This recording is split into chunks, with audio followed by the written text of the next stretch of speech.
Good morning student. आशा करता हूँ आप लोग सभी सुस्वस्थ होंगे। तो आइए आज के क्लास में क्लास 9th के काव्य खंड से अध्याय 11 जिसका शीर्षक है समुद्र और इस कविता के कवि हैं सीताकांत महापात्र के द्वारा रचित कविता का आज हम लोग अध्ययन करेंगे। सर्वप्रथम कविता का शीर्षक जैसे ही समुद्र हम लोग सुनते हैं, हमारे मन में एक उत्साह पैदा होता है। प्रश्न भी उठता है कि समुद्र कैसा होगा। समुद्र को देखने का मन करता होगा। समुद्र में छिपी जीव जंतुएं, वहाँ का प्राकृतिक सौंदर्य, वातावरण या विभिन्न प्रकार की इच्छाएं हमारे मन में प्रकट होती हैं। तो आइए हम लोग इस कविता को अध्ययन करने से पहले समुद्र ही कविता का नाम क्यों रखा गया है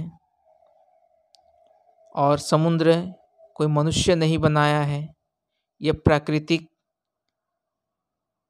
के द्वारा बनाया गया है। तो कवि हमें प्राकृतिक वस्तुओं को या प्राकृतिक के सौंदर्यीकरण की तरफ हम लोगों का ध्यान आकृष्ट करते हुए कवि कहते हैं कि प्राकृतिक वस्तुएं जिसको ऊपर वाले ने बनाया है वो तभी तक सुंदर दिखाई देती है, वह हमारे मन को तभी तक मोहती है जब तक हम उसे तोड़े ना, उसे छुए ना, ना ही हम उसे नुकसान पहुंचाएं। यदि ऊपर वाले के बनाई कोई वस्तु को हम अपने पास रखें या अपने घर में रखें तो उसकी सुंदरता उसी समय गायब हो जाती है। कहा जाता है सुंदरता देखने की चीज होती है, छूने की नहीं। दुनिया में कोई चीज सुंदर लगे तो उसे देखिए, उसके पास जाकर बैठिए, बैठकर उसका आनंद लीजिए,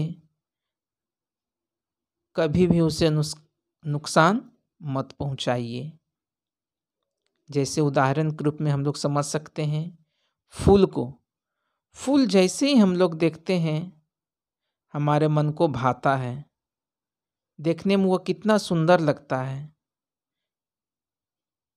उसे देखकर हमें आनंद लेना चाहिए, ना कि उसे हमें तोड़ देना चाहिए। क्योंकि फूल जो आनंद पौधे में लगे रहने तक हमें आनंद मिलता है, उसे हम तोड़कर या अपने घरों में सजाकर वह आनंद, वह खुशी, वह सुगंध का अनुभव नहीं कर सकते।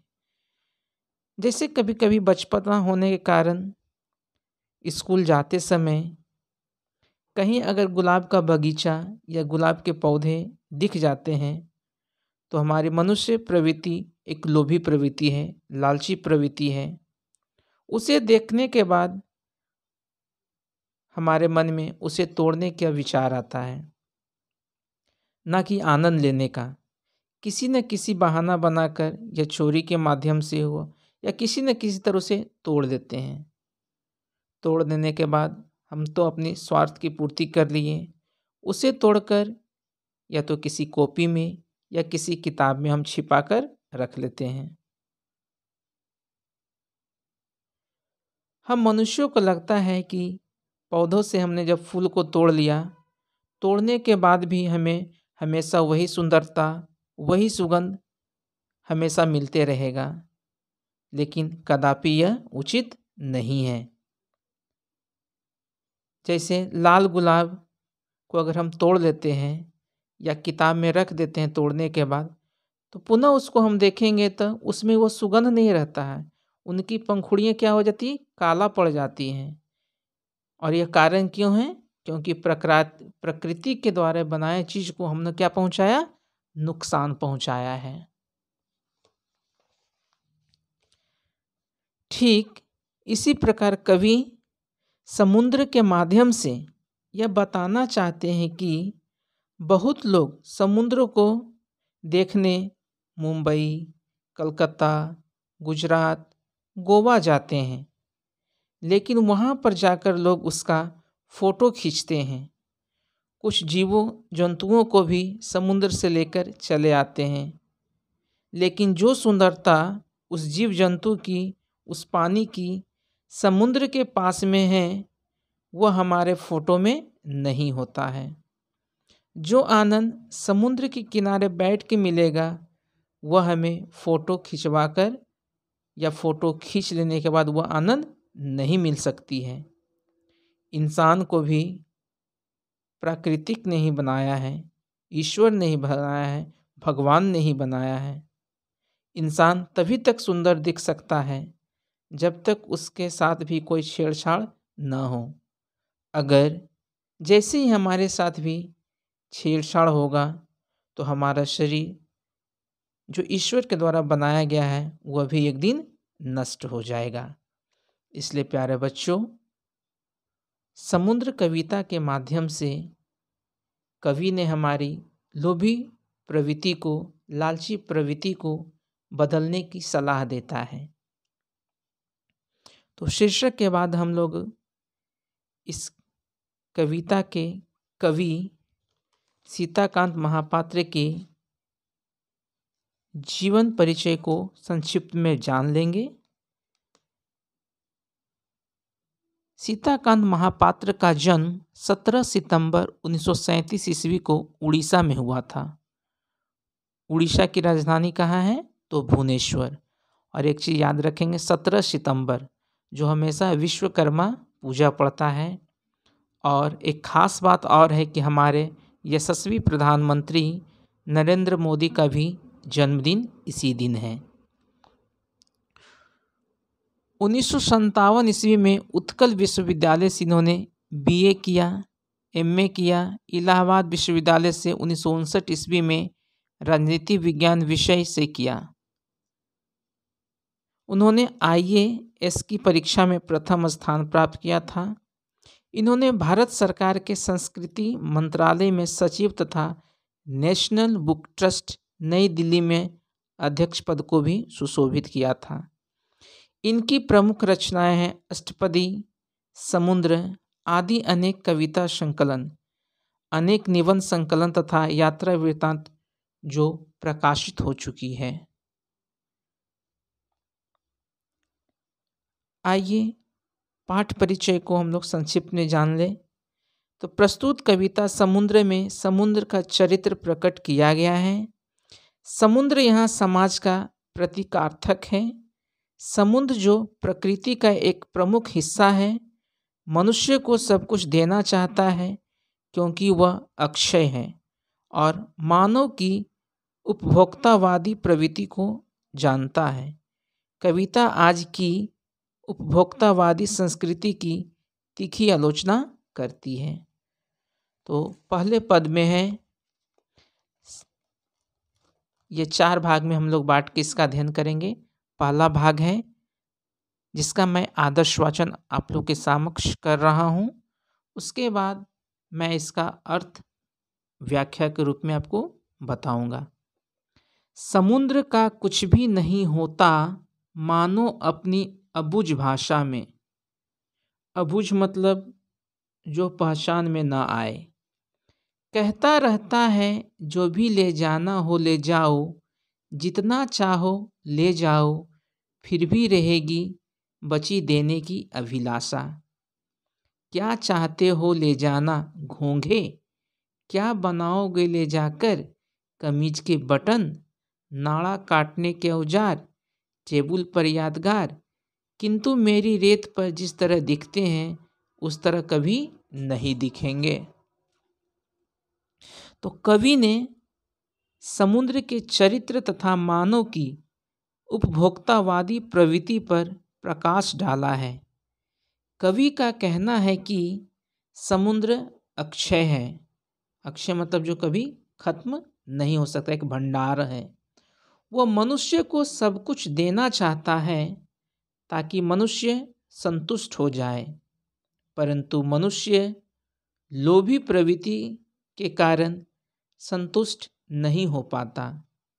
वह इसी प्रवृत्ति के कारण प्राकृतिक सौंदर्य का विनाश करने पर तुला हुआ है।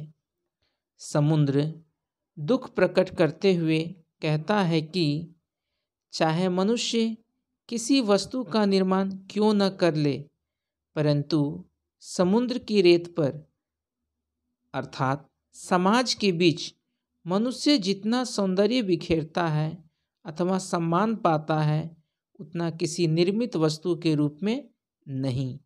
क्योंकि यहाँ बोला गया है, क्या चाहते हो ले जाओ घोंघे, क्या बनाओगे ले जाकर कमीज के बटन। यानी अगर आप समुद्र से घोंघे को निकाल लेते हैं, घोंघे को निकाल कर ले जाकर आप उसे अपनी स्वार्थ पूर्ति के लिए कमीज के बटन बनाते हैं, नाड़ा यानी नाभि काटने, यानी जब बच्चे का जन्म होता है माँ बच्चे के बीच एक नाड़े से जुड़ा होता है दोनों का जीवन। जब उस नाड़ा को काटा जाता है, उस नाभि को काटा जाता है, तो क्या उस काटने के औजार को, क्योंकि आज तो अस्पताल का निर्माण बहुत ज़्यादा है। पहले घर में गांव गृहस्थी में बच्चे घर में ही पैदा लेते थे तो अपने से सब उसका प्रयोग कर लेते थे। इसीलिए बोला जा रहा है कि नाड़ा काटने के औजार या टेबल पर यादगार, या उसे ले जाकर आप अपने टेबल पर रख दोगे। किंतु मेरी रेत पर जिस तरह दिखते हैं, यानी किंतु समुद्र के किनारे वह जिस तरह दिख रहे हैं उस तरह कभी नहीं दिखेंगे। क्या उस तरह कभी आपके टेबल पर वह दिख सकता है? इसलिए यहाँ कवि कह रहा है कि समुद्र की रेत पर अर्थात समाज के बीच मनुष्य जितना सौंदर्य बिखेरता है, सुंदरता बिखेरता है अथवा सम्मान पाता है, उतना किसी निर्मित वस्तु के रूप में नहीं। अर्थात कहने का मूल भाव है कि समाज रूपी समुद्र के बीच मनुष्य के चरित्र का विकास होता है। जैसे समुद्र की रेत पर घोंघे जिस तरह दिखते हैं वैसे टेबल पर यादगार के रूप में दिख नहीं सकते हैं। इसमें कुछ कठिन शब्दार्थ हैं, जैसे है यादगार मतलब स्मृति चिन्ह, रेत मतलब बालू, नाड़ा मतलब नाभि, अभिलाषा मतलब इच्छा, अबुझ जो पहचान में न आए। दूसरा पद है, या खेल कूद में मस्त केकड़े यदि धर भी लिया उन्हें, तो उनकी आवश्यकता अनुसार नन्हे नन्हे सहस्र गड्ढों के लिए भला इतनी पृथ्वी पाओगे कहाँ। या चाहते हो फोटो, वह तो चाहे जितना खींच लो, तुम्हारी टीवी के बगल में सोता रहूँगा छोटे से फ्रेम में बंधा। गर्जन तर्जन मेरा नाच गीत उधेलन कुछ भी नहीं होगा। तो दूसरे पद के माध्यम से कवि बताना चाह रहे हैं कि इसमें कवि ने मनुष्य को संबोधित करते हुए कहा है कि खेल कूद में मस्त केकड़े को, खेलते कूदते जो समुद्र के किनारे समुद्र में जो खेलते कूदते मस्त केकड़े हैं, यदि पकड़ लेते हैं तो उनकी आवश्यकता अनुसार नन्हे नन्हे हजारों गड्ढे बनाने के लिए समुद्र के किनारे की अतिरिक्त इतना विस्तृत क्षेत्र कहाँ से उपलब्ध हो सकता है। अगर हम उसे पकड़ कर अगर अपने घर भी ले आते हैं तो उसके विचरण के लिए, उसके घूमने के लिए, नन्हे नन्हे गड्ढे तैयार करने के लिए उतनी पृथ्वी, उतना जमीन जितना समुद्र के किनारे है उतना हम कहाँ से ला पाएंगे। यदि चाहते हो तो चाहो जितना फोटो खींच लो, यानी जितनी इच्छा है जितनी आवश्यकता है उतना फोटो खींच लो, लेकिन तुम्हारे टीवी के बगल में सोता रहूँगा एक छोटे से फ्रेम में बंद कर। हम लोग जाएंगे समुद्र के बीच में, समुद्र के किनारे खड़ा होकर फ़ोटो खिंचवाएंगे। उसको फ़ोटो खिंचवा कर जब लाएंगे उसे साफ़ करवाएंगे और ज़्यादा से ज़्यादा क्या होगा, उसको अपने फ़ोटो फ्रेम में कैद करके उसे अपनी टीवी के किनारे, शोकेस पर या कहीं दीवारों पर टांग ही देंगे, जिसमें ना तो मेरा गर्जन होगा ना ही हलचल। जिस तरह समुद्र की लहरें तूफान मारती हैं, उछलती हैं, नाचती हैं, गाती है, गरजती है, उस चीज़ को भी हम उसकी लहरों को फ़ोटो खींच कर रख सकते हैं। लेकिन उस फ़ोटो में क्या हमें वह आवाज़, वह हलचल, वह गर्जन, वह तर्जन क्या सुनाई पड़ेगा? बिल्कुल नहीं सुनाई पड़ेगा। अर्थात आनंद प्राप्ति के लिए समाज से बढ़कर कोई दूसरा क्षेत्र नहीं। इसलिए बार बार कवि जोर देते हुए कहते हैं कि अगर खुशी चाहिए, आनंद की प्राप्ति चाहिए, तो समाज से बढ़कर दूसरा कोई क्षेत्र नहीं है। इसमें भी कुछ कठिन शब्दार्थ हैं, जैसे उद्वेलन मतलब हलचल, गर्जन तर्जन मतलब आवाज़, फ्रेम मतलब एक बॉक्स बोल सकते हैं, फ़ोटो रखने का बॉक्स, छोटा सा जगह। तो आज हम लोग इस वीडियो के माध्यम से कविता का शीर्षक, कवि परिचय और पद 1 और पद 2 को पढ़ा। अगले वीडियो में हम लोग इस कविता के शेष भाग को 3 और 4 का अध्ययन करेंगे।